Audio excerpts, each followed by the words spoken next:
하나님, 부족한 종을 단위에 세우셨습니다. 능력의 장중에 붙드시고 하나님 은혜의 말씀을 전하는 도구로만 사용하옵소서. 감사하고 주님의 이름으로 기도 올렸나이다. 아멘. 할렐루야. 네, 앞에 뵈도 예쁜 사랑합니다, 축복합니다 인사하시죠. 네.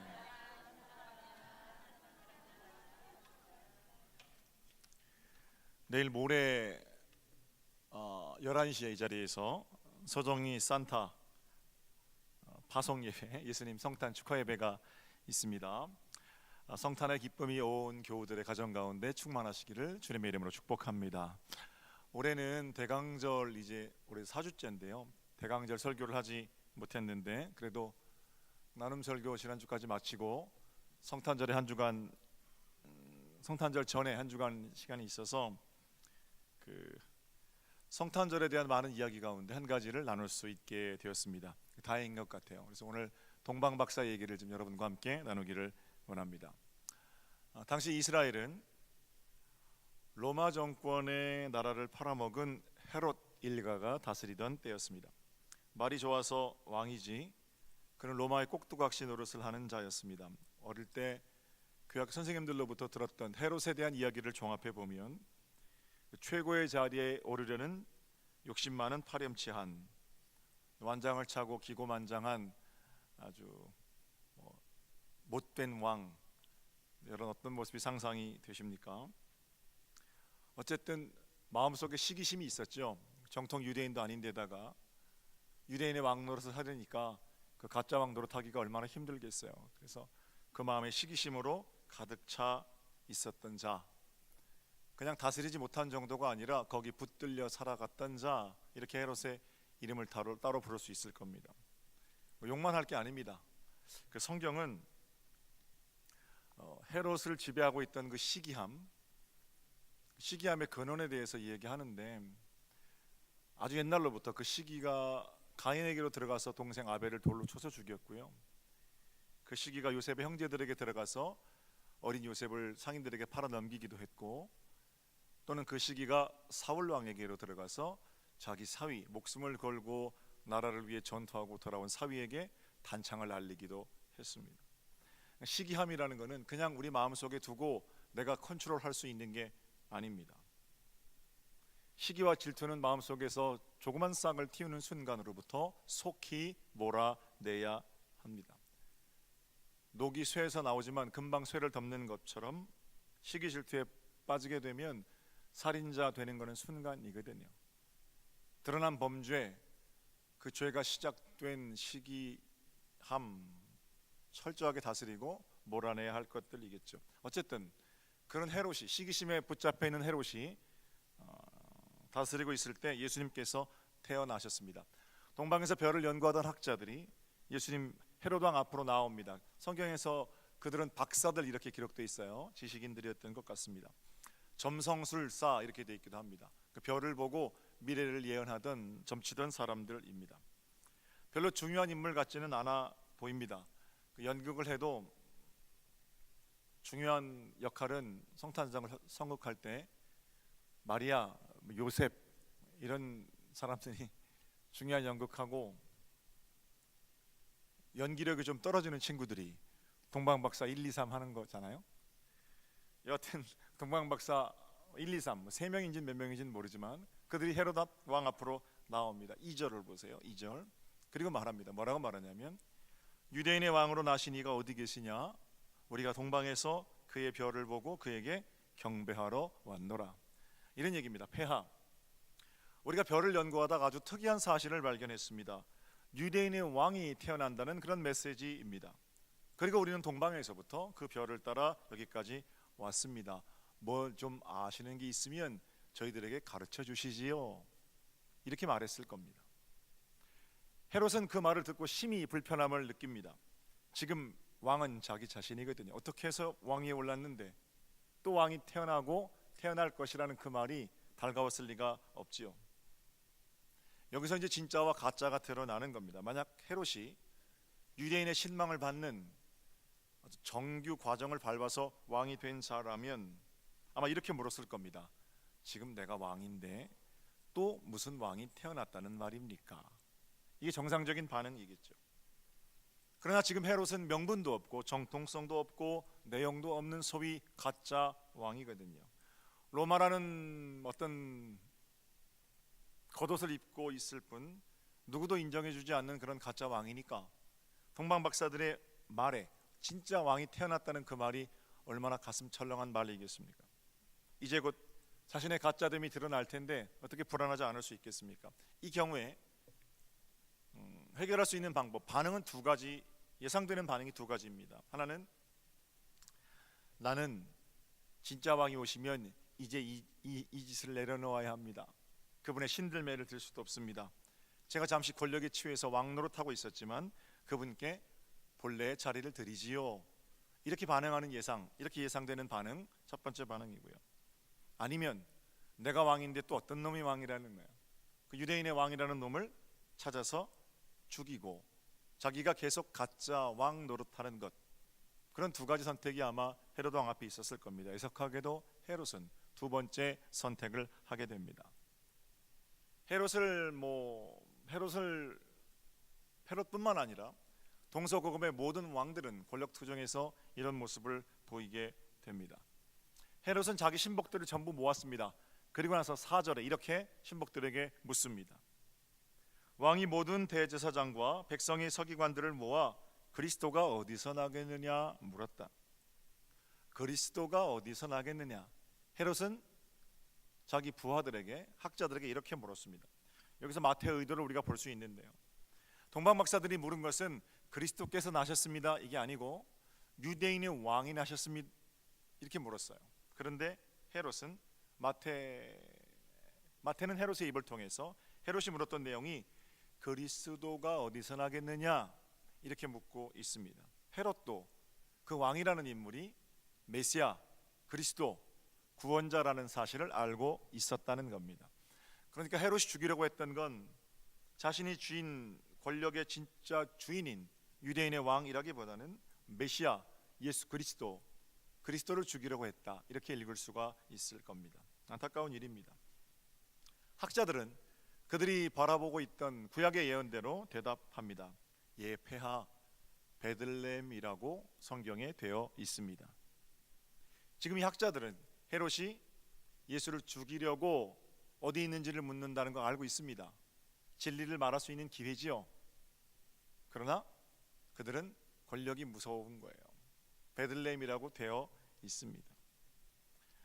한편 그 얘기를 들은 헤롯은 당장 군대를 보내서 그를 죽여라 그렇게 하고 싶은데 명분이 없어요. 뭐 소동이 일어났다든지 문제를 일으켰다든지 그래야 군대를 보낼 거 아닙니까? 평소에 하던 대로 간교한 계략을 짜내는데 바로 그게 7절과 8절입니다. 7절 8절 보세요. 이에 헤롯이 가만히 박사들을 불러 별이 나타난 때를 자세히 묻고 베들레헴으로 보내며 이르되 가서 아기에 대하여 자세히 알아보고 찾거든 내게 고하여 나도 가서 그에게 경배하게 하라. 경배하려고 하는 거 아니죠. 아이가 발견되면 그 아이 죽이려고 하는 거죠. 헤롯이 그런 간교한 꾀를 짜내서 평소에 하던 대로 예수를 죽이려고 합니다. 순진한 박사들은 그 말을 듣고 길을 재촉합니다. 그러던 어느 날 별이 멈춘 베들레헴의 어느 한 마을 마구간 안으로 들어갑니다. 그들은 거기서 아기 예수를 아련하게 됩니다. 그리고 그들이 가지고 온 황금과 유향과 모략을 예물로 드렸습니다. 각각 왕으로 오신 주님, 주인으로 오신 주님, 십자가에 달리신 주님을 상징합니다.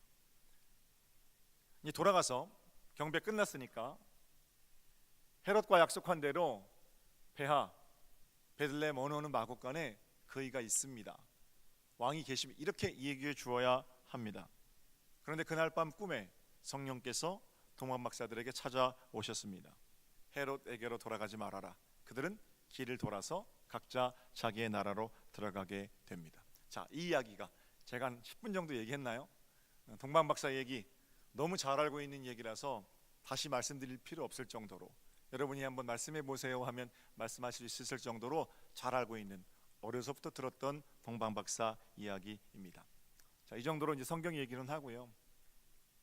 오늘 저는 이 이야기 속에서 세 가지 종류의 인생에 대해서 함께 나눠 보려고 합니다. 하나는 헤롯이고, 다른 하나는 대제사장과 서기관들이고, 마지막으로는 동방박사입니다.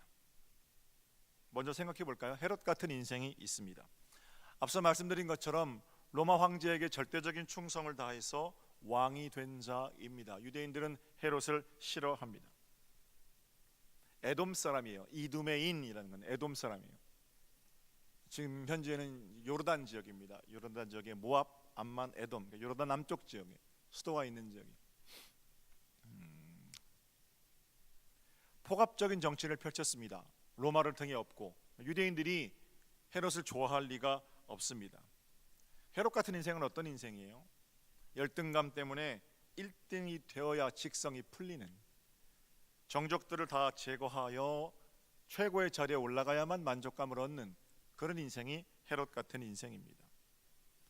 1등의 자리에 올라야 만족감이 있기 때문에 주변에 아무도 믿지 못합니다. 헤롯이 사실 아내도 죽이고, 아내도 못 믿어서 아내도 죽이고요, 자식을 못 믿어서 자식도 죽이고, 그렇게 삽니다. 믿을 사람 아무도 없는 거예요. 요즘 제가 TV에서 영화를 한 편 보는데 예전에 했던 영화 관상이라는 영화를 하더라고요. 거기 보니까 수양대군이 나와요. 꼭 그런 인물이에요. 관상쟁이가 수양대군 얼굴을 보고 늑대상이다 그러잖아요. 정작 그 왕에 오르기 위해서 전부 죽이잖아요. 마지막이 비참하기 그지 없죠. 권력투쟁, 역사상 벌어지는 모든 권력투쟁의 현실은 바로 이런 겁니다. 모두를 다 죽이고 높은 자리에 서야, 가장 앞서 나가야 성공한 인생이라고 생각되어지는 그런 인생이죠. 일전에 한번 말씀드린 적이 있는데, 강수돌이라는 교수님이 쓴 팔꿈치 사회라는 책이 있습니다. 그 책의 내용은 경쟁이 어떻게 우리 가운데 내면화되었는가 하는 내용입니다. 자본주의 시스템 안에서 여러분과 제가 경쟁을 피할 수 없다는 겁니다. 그 선생님 말을 그대로 지금 하자면 경쟁을 즐깁시다, 이런 게 이 시스템 안에서 말이 안 된다는 거예요. 팔꿈치로 남을 치고 앞서 나가야 인정받는 이런 시스템 안에서 경쟁을 즐겨라, 매우 낭만적인 그리고 공허한 외침일 뿐입니다. 저는 그 팔꿈치 사회라는 책이 우리 기독교인들에게 굉장히 많은 의미가 있다고 생각합니다. 여러분과 저는 더불어 살아가는 세상에서 제일 꼭대기에 서고 제일 앞선 자리에 서야만 만족을 느끼는 사람들이 아니거든요.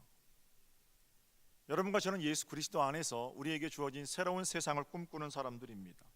다른 세상이란 가장 높은 꼭대기에 올라가지 않아도 행복한 세상이고요, 나와 비슷한 또는 같은 일을 하고 있는 네가 경쟁 상대가 아니라 동료가 되는 세상이고요, 아무도 아무에게 해가 되지 않는 나라, 그게 우리의 어떤 노래 제목이고 기도 제목이고 소망이고 그렇지 않습니까? 그냥 그건 찬송일 뿐이고 말씀일 뿐입니까? 아니죠. 정말 그 나라가 어떤 나라인지는 모르지만 하나님께서 우리에게 주신 복되고 귀한 나라를 꿈꾸지요. 어린이가 독사골에 손을 넣고 사자와 어린 양이 함께 뛰노는 나라. 헤롯처럼 현재 누리고 있는 것들을 더 많이 그리고 더 깊이 누리기 위해서 팔꿈치로 다른 이들을 쳐내지 않아도 되는 세상, 그런 세상이 우리가 꿈꾸는 세상입니다. 우리 주님은 높이로만 따지자면 주님보다 높으신 분이 없으십니다. 그러나 그 주님께서 어디 오셨어요? 말밥통에 오셨습니다. 전 인류의 어느 백성들 중에서 주님보다 더 비천한 탄생을 가지고 태어난 이가 없습니다. 가장 비천한 자의 눈물을 우리 주님께서는 아시는 겁니다. 그분은 33년 동안 이 땅에 사시면서 높아지려고 발버둥 치지 않으셨습니다. 높은 자리에 올라간 후에야 낮은 섬김을 실천하신 것도 아닙니다. 묵묵히 하늘아버지인 하나님의 독생자께서 우리를 향해서 겸손한 길을 걸어 가셨습니다. 그분의 말씀도 그렇습니다. 으뜸이 되려고 하는 자들에게 으뜸이 되려고 하는 자는 먼저 종이 되어야 한다. 앉아서 먹는 자가 크냐, 서서 대접하는 자가 크냐. 세상은 앉아서 먹는 자가 크다고 말하지만 너희는 서서 대접하는 자가 되어야 한다. 앉아서 먹을 수 있는 자격이 있는 자가 되어서야 비로소 서서 대접하라, 이게 아닙니다. 언제나 서서 대접하는 자가 크다는 겁니다. 그 말씀을 너무 비틀면 안 됩니다. 지금 내 중심이 어느 방향을 향하고 있느냐, 이런 문제를 여전히 우리 주님은 물으신 겁니다. 그렇다면 여러분, 이 땅의 교회들이 왜 힘을 잃었습니까? 더 큰 교회, 더 많은 재정, 더 많은 사람들이 교회에 모여들지 않아서 교회가 힘을 잃은 겁니까? 천만에요. 기독교인들이 1%밖에 안 될 때 교회는 사람들에게 존경의 대상이었습니다. 그러나 전 국민 4명 중에 1명이 기독교인이라는데 오히려 손가락질 대상이 되는 것은 뭔가 교회가 규모는 커졌지만 잘못하고 있다는 거죠. 이런 겁니다. 세상에 찌들어 살다가 예수님이 궁금하고 뭐 또 다른 세상이 있지 않을까, 예수님 안에 사는 자들 늘 저렇게 기쁜데 과연 무엇이 저렇게 기쁜가, 그리고 교회 안에 들어와 봤더니 기도하고 묵상하고 하나님의 뜻대로 살려고 하는 사람들은 없고, 예수 믿고 부자 되는 법, 예수 믿고 오래 사는 법, 예수 믿고 성공하는 법, 이런 것만 가르치니까 교회도 똑같네, 그러고 가는 겁니다. 사랑하는 여러분, 교회의 능력은 거룩함입니다. 너무 높이 올라가려고 하지 마십시오. 이번 성탄절에 예수님께서 어디 오셨는가를 기억하면 높이 올라가지 못해서 괴로운 그 마음 내려놓고 우리의 빈 마음 가운데 주님 모셔드리는 것으로부터 거룩한 탄생은 시작되는 겁니다. 욕심으로 꽉 찬 마음, 빈 방 없는 그런 마음 가지고는 천국의 기쁨을 모릅니다. 세상 누구도 동료가 되지 못하는, 세상 모든 사람들이 전부 내가 이용해야 될 사람이 되는 그런 지경의 삶을 가지고 평강을 말하는 것이 오히려 공허한 겁니다. 언제 그 사람이 적으로 돌변할지 모르기 때문에 불안한 세상, 천만금을 쌓아놓고도 하루 저녁도 다리 뻗고 잘 수 없는 세상, 여러분 혹시 그런 세상 꿈꾸십니까? 그런 거 아니지요. 우리 주님께서 말씀하신 하나님의 나라는 헤롯들이 판치는, 각종 헤롯들만 큰 소리를 내는 그런 나라가 아닙니다. 그 내려놓지 못하면, 그래서 지옥 같은 삶을 매일같이 달려가면 그게 벌 받는 거라니까요.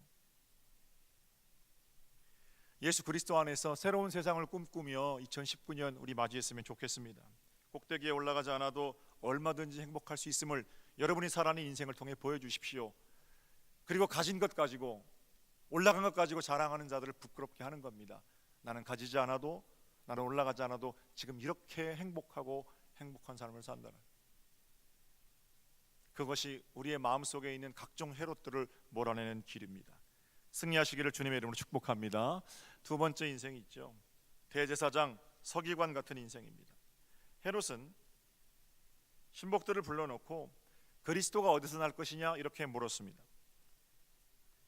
헤롯이 예수를 죽이려고 그들에게 묻고 있다는 사실을 그들은 알고 있었습니다. 그러므로 그 자리는 진리를 말할 수 있는 기회의 자리입니다. 그러나 그들은 권력의 칼을 두려워했습니다. 폐하, 베들레헴입니다. 이 말은 베들레헴에 가서 그 아기를 죽이시면 됩니다, 이런 말이에요. 참으로 안타까운 모습입니다. 제사장 노릇을 하고 성경학자 노릇을 하고 있지만 그들이 두려워하는 것은 권력입니다. 그러나 똑같은 상황에서 세상 권력이 아니라 하나님을 두려워하는 자들이 있습니다. 헤롯이 그렇게 아이를 죽이려고 하기 오래전에 히브리 민족의 2살 이하의 아이들을 다 죽이려고 했던 아주 못된 왕, 헤롯과는 비교도 안 되는 엄청난 힘을 가진 왕이 있었는데 그 왕이 바로 파라오입니다. 히브리 민족이 강성해지는 것을 보고 2살 배기 이하 남자아이를 전부 죽여라, 그렇게 파라오는 명령을 합니다. 그때 히브리 산파였던 십브라와 부하는 목숨을 걸고 남자아이 살리게 되는 거죠. 그 살린 남자아이가 누구예요? 그게 모세입니다. 출애굽기 1장 17절에 그이들이 왜 모세를 살렸는지 이렇게 기록하고 있습니다. 그러나 산파들이 하나님을 두려워하여 애굽 왕의 명령을 어기고 남자 아기들을 살렸다. 그들이 남자 아기들을 살린 것은 하나님을 두려워했기 때문이라고 성경은 분명히 말하고 있습니다. 무서워 벌벌 떨다는 게 아니고요, 하나님을 경외하는 마음으로 매 순간 하나님 앞에 서 있는 그 마음으로 살아간다는 겁니다. 헤롯 왕 앞에 있는 제사장과 서기관들처럼 권력을 두려워하고 하나님 없는 자처럼 발을 빼서는 곤란합니다. 하나님을 두려워할 줄 아는 복된 신앙인 모두가 되시기를 다시 한번 우리 주님의 이름으로 축복합니다. 자, 마지막 인생은 동방박사와 같은 인생입니다. 동방에서 별을 연구하던 자들이 아기 예수를 경배하기 위해서 찾아왔습니다. 그리고 주님을 만나서 황금과 유향과 몰약을 예물로 드렸습니다. 그래서 그런지 동방박사는 여전히 2000년 동안 세명이라는 오해를 받아왔습니다. 세명인지 아닌지는 잘 몰라요. 별로 중요한 건 아닙니다. 각각 뭘 상징하냐면 황금은 왕, 유향은 주님, 몰약은 시체에 바르는 귀한 향료잖아요. 몰약은 죽음, 이렇게 상징합니다. 알레고리입니다. 영적인 해석이에요. 그런가 하면 어떤 분들은 황금은 황금 같은 믿음, 조금 더 나아간 알레고리예요. 유향은 주님께 올려드리는 향기니까 소망이 있는 소망의 기도, 몰약은 우리를 향한 그리스도의 대속의 사랑이잖아요. 사랑, 그래서 각각 믿음, 소망, 사랑이다 이렇게 말씀하시기도 합니다. 천재 같은 해석인 거예요. 사실은 성경에 그런 말은 없어요. 황금이 뭐고 유향이 뭐고 몰약이 뭔가 하는 것을 밝히는 것은 저는 별로 중요한 건 아닌 것 같습니다. 좋은 해석이긴 합니다만 더욱더 우리가 집중해야 되는 것은 그 귀한 것을 아기 예수께 구별해서 드리는 동방박사들의 마음입니다. 황금만큼 비워진, 유향만큼 비워진, 몰약만큼 비워진 그들의 마음입니다. 그리고 그 빈 마음 위로 주님께서 찾아오셔서 그들의 기쁨이 되어 주셨습니다. 주님, 내게 오셔서 기쁨과 평강으로 채워주세요. 뭐가 비어 있어야 찾아오죠.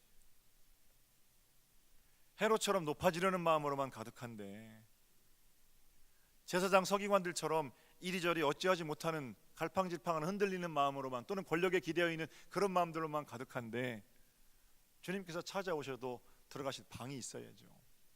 동방박사들은 황금만큼 유향만큼 몰약만큼 비워낸 방, 그 마음 가장 소중한 중심에 주님께서 기쁨과 평강으로 찾아오시는 거죠. 헌금 많이 갖다 바치라는 얘기가 절대로 아니에요. 우리 주님께 얼마나 내 마음을 드렸고 주님께 얼마나 내 중심을 내어드렸고 주님 말씀이 내가 가지고 있는 철학, 가치관, 내 좌우명보다 훨씬 더 큰 음성으로 내게 들리는가, 이런 문제예요. 주님 때문에 내가 그것도 참고 견딜 수 있겠는가, 주님 때문에 내가 가장 기뻐하는 것보다 더 큰 기쁨을 가지고 있는가. 지금 간절하게 내가 원하는 것이 내 인생입니다. 이번 성탄절에 받기 원하는 가장 소중한 선물, 예수 그리스도라면 주님께서 내 인생이 되어 주시는 겁니다. 이틀 남았거든요. 어떤 마음으로 이번 성탄절 맞이하시겠습니까? 설교 더 길게 안 하고 연극 한 편 보려고 그러는데요. 제가 해마다 벌써 한 5년째 성탄절마다 함께 여러분과 보는 연극이에요. 빈 방 있습니까? 라는 연극입니다. 성탄절 선곡을 준비하는데 그 교회에 덕구라는 아이가 있어요. 근데 그 덕구는 말을 더듬습니다. 전부 다 배역을 맡아야 되는데 너는 요셉, 너는 마리아, 동방박사 1, 2, 3, 목자 1, 2, 3 다 맡겼는데 덕구는 말을 더듬으니까 대사가 제일 없어야 되잖아요. 덕구한테 가장 대사가 없는 배역 여관 주인을 맡깁니다. 여관 주인은 뭐 하면 되냐면요, 방 있습니까? 그러면 방이 없습니다, 이 얘기만 하면 돼요. 한마디.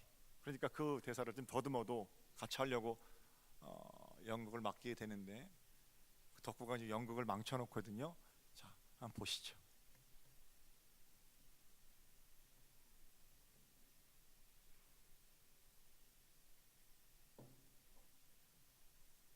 이 아이는 태어나기도 전에 고통을 겪는군요. 베들레헴까지는 얼마나 걸리죠? 닷새쯤. 걱정 말아요. 하나님께서 우리 돌봐주실 거요. 오늘은 일찍 자는 게 낫겠어. 당신도요. 드디어 고향에 가시는군요. 그렇게 가시고 싶어 하시더니. 베들레헴 내 고향, 다윗의 고울이지. 베들레헴 에브라다야, 너는 유다 족속 중에 작을지라도 이스라엘을 다스릴 자가 내게로 나아올지이라. 그의 근본은 상구에 태초이니라. 자, 다음 여관 장면이다. 덕구 있어. 덕구야, 준비됐어? 아유, 덕구야, 깜깜해. 아유, 덕구 일로 와. 아유, 깜깜해. 아유, 조명이 부장님, 꺼지면 깜깜하지 마. 어디 계세요? 일로 와. 부장님 여기 계셨네. 넘어지 마. 들어가지. 아, 조심해. 자, 조명 큐.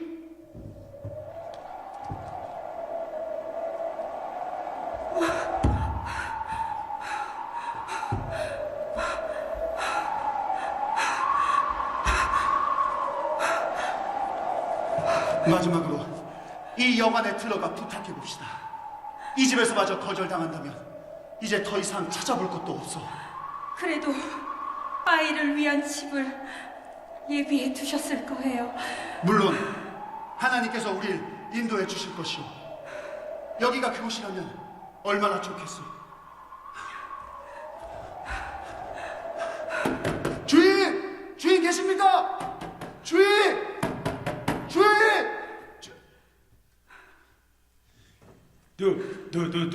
누구시요? 저 빈방 있습니까? 없어요. 빈방. 없습니다. 저희 아내가 만삭이 돼서. 글쎄, 사정은 딱하오마. 벌써 손님들이 꽉 찼수다. 어디 우리 유대 사람들만 있는 줄 아슈. 너만 그린다 있고. 하여튼 당신에 대한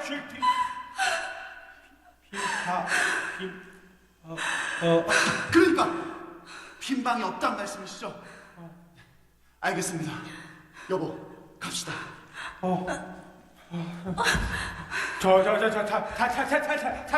잠시만요.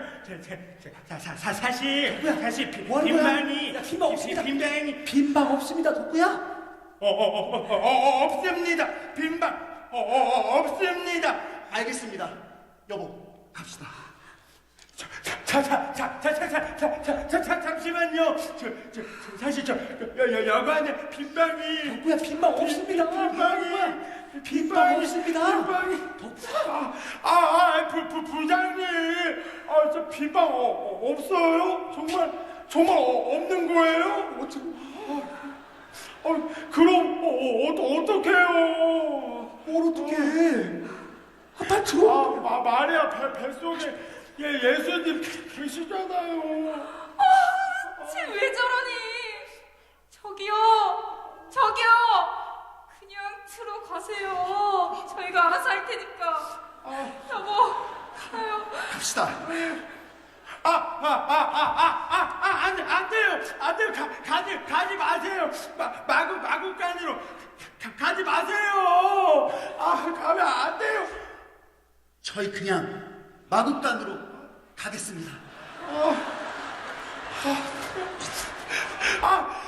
가지 마세요.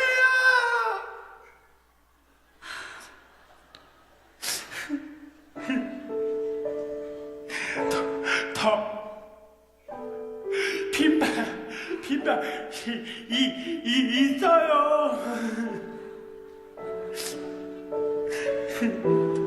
덕구방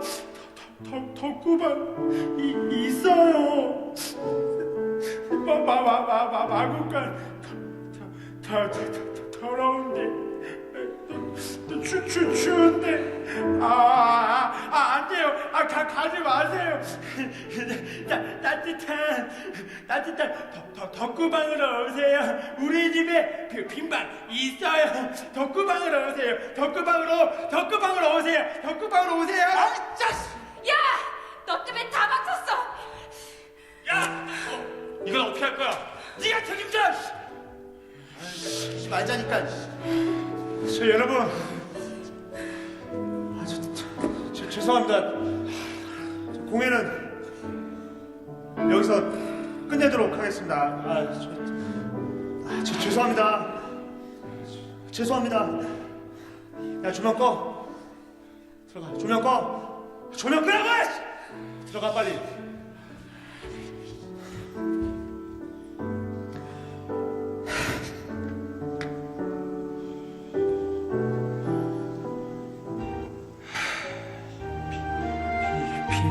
방이 있는데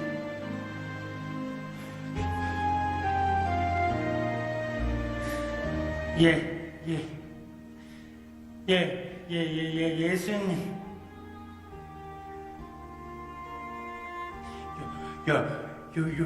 용서해 주세요. 제가 성극을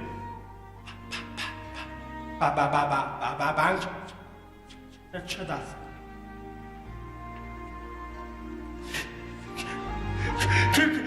그치만 어떻게 예수님을 마구간으로 보내요?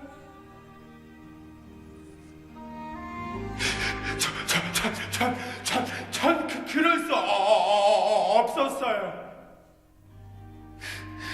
전 그럴 수 없어요.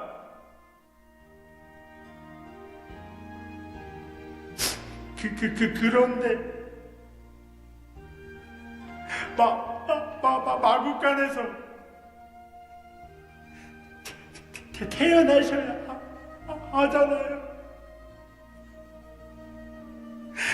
내 죄 때문에